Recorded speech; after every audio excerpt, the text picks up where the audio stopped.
Ítaca, no. Sí, Ítaca súper bien. Búhos.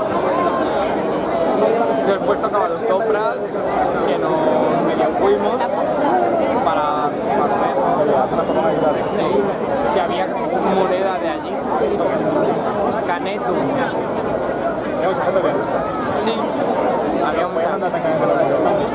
Porque, o sea, si te querías ir de la mitad para adelante, no. La mitad de ya te empezaste, pero por afuera ahí se podía ir bien. Bueno, había mucho más que aquí. Teníamos más espacio de aquí, allá, a carrera. Y después la zona de comidas y eso. Lo horrible, lo único es ir a pedir caneto para luego hacer cola para la comida. O el lavado de los días. No, bueno, caneto y tenían que pagar. Ya, pero el de las patatas fritas era una cola de esa marca hasta aquí.